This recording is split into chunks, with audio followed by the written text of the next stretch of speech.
وجہ اس کی ہے کہ یہ کام کوئی بھی کر سکتا ہے. تمہیں جو اللہ نے علم دیا ہے اس علم کو علمی صلاحیتوں میں لگاؤ.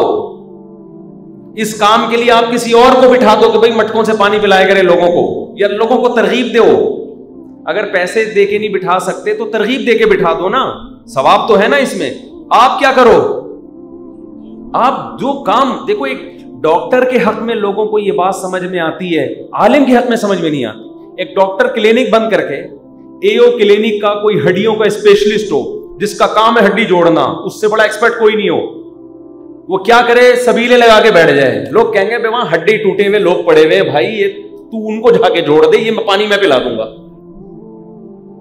کیونکہ میں جب بھی یہ بیان کرتا ہوں نا کہ عالم کا کام نہیں ہے سبیلوں سے پانی پلانا, تو لوگ کہتے ہیں ہاں دیکھو یہ مولوی لوگ خود گھنے بنے ہوئے ہیں, دوسروں کو کہتے ہیں پانی پلاؤ. بھائی آپ کے پاس علم ہے تو آپ اس سے اونچا کام کرو نا. تو اسی طرح کاروباری لوگوں کو بھی میں کہتا ہوں, تمہارے پاس اگر کوئی قابلیت ہے تو تم جو کام ملازمین سے لے سکتے ہو وہ خود کیوں پان کی دکان میں بیٹھے ہوئے ہو, سمجھ رہے ہو. لیکن کنجوسی, پیسہ کہیں بھی خرچ نہ ہو, یہ کنجوسی ہے. اس پیسہ خرچ کرنے کا فائدہ ہوتا ہے درجنوں لوگوں کو آپ کی وجہ سے ملازمت مل جاتی ہے, ان کا بھی بیچاروں کا پیٹ بھرتا ہے. میں ایک بڑے جنرل اسٹور گیا شاپنگ کے لیے فرسٹ ٹائم 4-5 سال پہلے. 3 گھر تھے نا, تو کسی نے کہا کہ آپ جو محلے کی راشن سے دکان لیتے ہو, دکان سے راشن لیتے ہو, تو آپ جاؤ بڑے اسٹور پہ ہول سیل کے حساب سے ملے گا, آپ کی اتنی بچت ہوگی اور پورے مہینے کا راشن آ جائے گا ایک ہی دفعہ, بچت بھی دبا کے ہوگی. سمجھ رہے ہیں. میں چلا گیا, میں نے کہا چلو یار, لوگ ساری دنیا ہی مجھے پاگل کہہ رہی ہے کہ مفتی صاحب 3 گھروں کا راشن ایک چھوٹی سی دکان سے آ رہا ہے, تو اس کی ریٹ بھی زیادہ ہے اور ٹینشن بھی زیادہ ہے, تو کیوں نہ آپ پیسہ بچاؤ. بھائی کیا خیال ہے, بڑے اسٹور سے لو. آپ دیکھا ہوگا بڑے بڑے اسٹوروں پہ کتنا رش ہوتا ہے. ہم بھی نکل لیے 2 تاریخ یا 3 تاریخ کو, ایک دوست کو لیا, ہم نے کہا چلو بھائی, اب ہم وہ ٹرالی لے کے گھوم رہے. اور بھائی یہ والا شیمپو کہاں ہے, وہ ادھر رکھا ہوا ہے, وہاں جا رہے ہیں شیمپو لینے کے لیے. یوں کر کے دیکھ رہے ہیں کون سا والا شیمپو گھر والوں نے لکھا ہوا ہے. چل بھائی یہ شیمپو اچھی بھی ہے. وہ بندے سے پوچھنا پڑتا ہے نا, پہلے تو بندہ ہی کون ہے پہلے تو وہ تلاش کرو, کس سے پوچھیں. تو وہ وہاں رکھا ہوا ہے, ادھر جا کے وہاں سے ادھر جا کے 1.5 گھنٹہ ہمارا برباد ہو گیا. پھر ہم عجیب سے نا 1.5-2 گھنٹے تو گئے تیل لینے. اس کے بعد ہم نکلے, وہ گرم مسالہ وہاں سے لینا ہے, تو چٹنی مسالہ وہاں سے لینا ہے, تو زیرہ وہاں سے لینا ہے, تو فلانا. بھائی وہ پاگل ہو کے میں نکلا نا وہاں سے. اس کے بعد میں نے اس بندے کے ذمے لگایا کہ یار کیلکولیشن کر بچت کتنی ہوئی ہے, 3 گھروں کا سودا لیا ہے, تو ذرا کالو کیلیشن کر کے, کیلکولیشن اور کالو کیلیٹر کو پتہ ہی ہوگا, ذرا بتا یار. تو پتہ نہیں کتنی بچت ہوئی تھی, 1000 روپے کی, 1500 کی, 2000 کی. میں نے کہا یار یہ بیچارہ غریب جو دکان کھول کے بیٹھا ہوا ہے, چھوٹا سا کھوکھا, یہ اس کا حق نہیں ہے کہ 1000 اس کو دے دو. کیا خیال ہے؟ نہیں ہے یہ بات میرا خیال ہے. میں نے کہا یہ اس بیچارہ یہ کہ پاگل ہے یہ کہ چوری کرے گا, یہ ڈاکے ڈالے گا.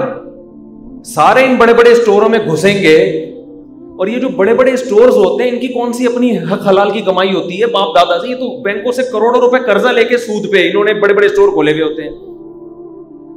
جو محلے میں بیٹھا ہوا ہے نا دکان کھول کے, اس نے خون پسینہ اس کے باپ دادا سے جو وراثت ملی اور اپنا خون پسینہ مل کے آج اس نے ایک چھوٹا سا جنرل اسٹور بنایا ہوتا ہے.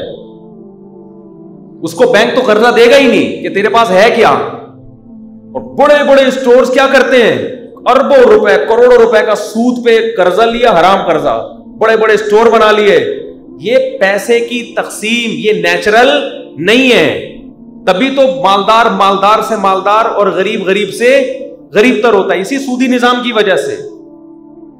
حلال حرام کی بات نہیں ہے, بڑے بڑے اسٹور سے آپ شاپنگ کر سکتے ہیں, لیکن ہماری غیرت میری تو کم از کم نہیں برداشت کرتی کہ یار وہ 1000 آدمی محلے کے اس دکاندار کو پکڑا دے. تو ہمیں تو اتنی آسانی ہے, ہم تو نہ جا کے شیمپو تلاش کر رہے ہوتے ہیں دکان پہ. جنرل اسٹور والے کے بولتے ہیں بھائی یہ پرچی ہے سودے کی. میرا وصول یہی ہے, 3 گھروں کی پرچیاں بھجوا دیتا ہوں, بلکہ اب تو واٹس ایپ کر دیتا ہوں دکان والے کو. وہ تمیز سے خود ہی ٹینشن لیتا ہے, سمجھ رہے ہیں نا. خود ایک ایک چیز تلاش کرے گا اور گھر پہنچا دے گا راشن. چلو بھائی, تو اس میں اگر آپ کے 1000 1500 زیادہ چلے گئے تو کون سی قیامت. پیسہ 1000 روپے میں آپ کے 2 گھنٹے اگر بچ گئے تو ٹائم بھی تو ایک قیمتی چیز ہے. نہیں آئی بات سمجھ میں؟ آپ کہہ رہے ہو پیسہ قیمتی چیز ہے, تو کیا ٹائم قیمتی نہیں ہے؟ پیسہ خدا کی قسم 100 بار جا کے واپس آ سکتا ہے. آپ کا جو ٹائم جنرل اسٹور میں 2 گھنٹے کسی بڑے شاپنگ مال میں گزر گئے, قیامت آ جائے گی, ایڑیاں رگڑو گی, یہ 2 گھنٹے آپ کو واپس نہیں ملیں گے. اور یہ کسی کھاتے میں نہیں ہے, کوئی ثواب میں نہیں آ رہی ہے. اس 2 گھنٹے میں آدمی کیا کچھ نہیں کر سکتا. اور بدنظری الگ, ہم تو 3 ہو گئی ہماری اللہ, لیکن جو کمارے چھڑے چھاٹ ہیں, میں جس کو لے کر گیا تھا اس کی 1 تھی. اب وہ باہر نکل کے کہہ رہا ہے یار میں تو عجیب, اتنی انٹیاں گھوم رہی ہیں یہاں پہ اور اتنے عجیب فیشنیبل خواتین ہیں. میں نے کہا تم ہی لے کر آئے ہو ہمیں, ہمارا تو کوئی موڈ. اور ٹینشن میں وہ بیچارہ دیندار تھا, تو دیندار ہی کو ٹینشن ہوتی ہے نا, دنیا دار آدمی کو کیا ٹینشن ہوگا. چلو کہہ رہا 2000 میں کوئی اتنا گھٹیا سو, اگر 2000 بھی بچ گئے, 2000 بھی بچ گئے اور ناشتہ بھی ہو گیا تو اس کے تو مزے ہیں. اور بہت سے لوگ جاتے ہی اس چکر میں ہیں انٹیاں دیکھنے کے لیے. وہ کہتے ہیں شیمپو کون خریدنے جا رہا ہے, شیمپو کون خریدنے جا رہا ہے, رونقیں لگی ہوئی ہے. خیر وہ زیادہ میں ان چیزوں میں نہیں جاتا. تو بدنظری کا گناہ الگ ہو رہا ہے. حدیث میں آتا ہے بدترین جگہیں بازار ہیں اور بہترین جگہیں مسجدیں ہیں. بازار میں جا کے انسان کی روحانی کیفیت ختم ہوتی ہے, سکون برباد ہوتا ہے, دنیا کی محبت پیدا ہوتی ہے. بازار جائیں ضرورت کے لیے, اس سے انسان کی روحانی کیفیت ختم ہوتی ہے, دنیا کی محبت پیدا ہوتی ہے. جب آپ مارکیٹوں میں جاؤ گے آپ دیکھو کہ دولت پیسہ اور لوگ خرید, جو مالدار لوگ ہیں وہ کیا کیا خرید, غریب آدمی تو وہاں کہے کہ یار میری بیگم نے مسور کی دال لکھی ہوئی ہے اور یہ دیکھو کیا کیا لے کے جا رہا ہے یہاں پہ. دنیا کی محبت. تبھی جب بڑے بڑے شاپنگ مالز میں جایا کرو تو واپسی پہ قبرستان کا چکر لگاتے ہوئے آیا, تھوڑا سا وہاں سے ٹن مارا. یہ ہمارے یہاں تو اللہ کا شکر ہے جتنے بھی شاپنگ مال ہیں بیچ میں قبرستان سب کے پڑتے ہیں الحمدللہ. ادھر جاؤ ادھر قبرستان, ادھر جاؤ ادھر قبرستان.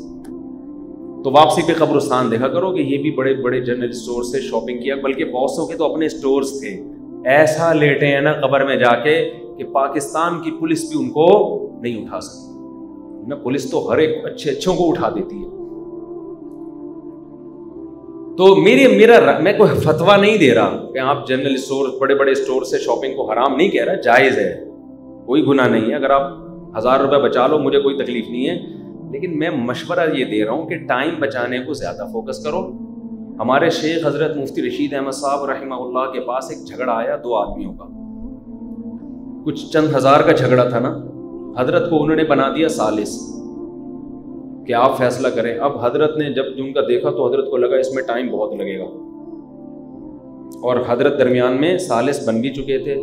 تو جس نے دعویٰ کیا تھا نا اس نے میرے اتنے 1000 دینے, حضرت نے کہا تو یہ مجھ سے لے لے, میری بھی جان چھوڑ دے اور اس کی بھی جان چھوڑ دے. سمجھ رہے؟ وہ حیران ہو رہا ہے کہ میں اس سے لے رہا ہوں آپ دے رہا ہوں. نے کہا بھائی میری نظر میں جتنے پیسے کا تو مطالبہ کر رہا ہے نا, ٹائم کی ویلیو ان پیسوں سے زیادہ ہے. تو خاندانی لوگوں تو ایسے ہی ہوتے ہیں بھائی کہ ٹائم اور پیسوں میں سے وہ کس کو ترجیح دیتے ہیں, وہ ٹائم کو. ہاں اتنا پیسہ لگ رہا ہے ٹائم کہ آپ کو پھر بعد میں سارا ٹائم پیسہ کمانے میں لگ رہا ہے, وہ تو اتنا نہیں ہو جتنا افورڈ کر سکتا ہے یار.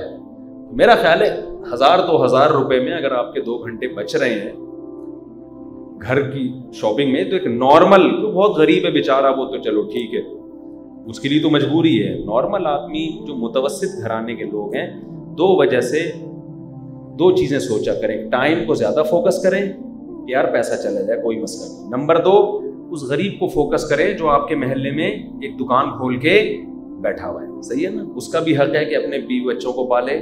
اس نے بینکوں سے قرضے لے کے دکان نہیں کھولی ہے, اس کے ابا کی وراثت میں اس کو ایک دکان ملی تھی بیچارے کو, ٹھیک ہے نا, پھر محنت کر کر کے اس نے بڑھایا اس کو. تو وہ اس کا جو دولت کی تقسیم ہے وہ نیچرل طریقے سے ہو